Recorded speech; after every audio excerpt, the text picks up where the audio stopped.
As Woo-bin stepped outside the house, Sun-jin caught up with him. He stopped him and apologized if he had come across as rude, explaining that he was only trying to protect his family. He acknowledged Woo-bin's natural instinct to save everyone, but urged him to let this situation go. He reminded him that Kim was the very person responsible for putting him in a hospital bed where he nearly died. Now that he was back from Norway, Sun-jin advised him to focus his energy on rebuilding his career and nurturing his relationship with Yoona. He added that Kim's family drama should be left to the police and not become Woo-bin's burden. Though still hesitant, Woo-bin eventually nodded in agreement and apologized if he had caused any trouble. Sun-jin reassured him that there was no trouble at all and suggested they grab a drink together sometime when schedules allowed. Woo-bin agreed, then wished him a good evening before walking away into the night, the weight of the past gradually slipping from his shoulders. That evening, Kim's stepmother arrived home and walked into the kitchen, where the maid was preparing a meal. She glanced at what was being cooked and asked the maid what she was making. The maid explained that Kim's father had requested lamb chops and that she was just about to serve him. Kim's stepmother looked at the plate of lamb chops that was already prepared and then turned to the maid, instructing her to go prepare her bath instead, adding that she would serve her husband herself. Without question, the maid obeyed and left the kitchen. The moment the maid was out of sight, Kim's stepmother swiftly retrieved a small bottle of liquid from her handbag.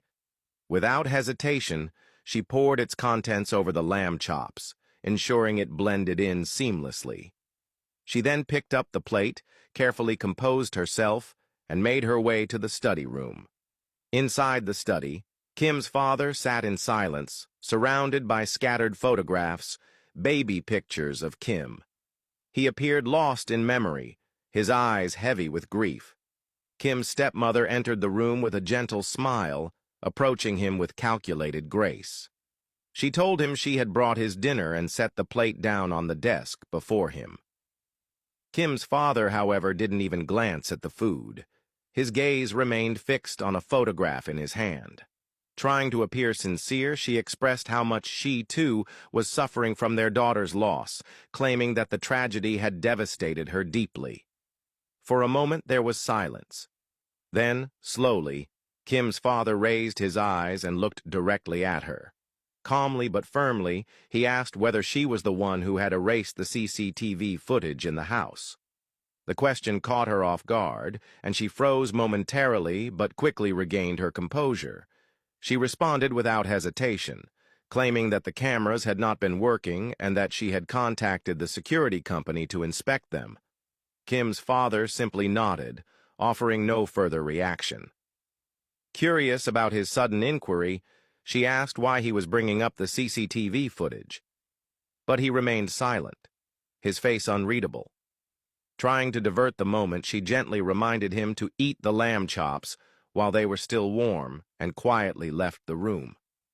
Outside the study, she paused by the door, peeking through the small gap to observe him. Holding her breath, she watched anxiously as he reached for the plate.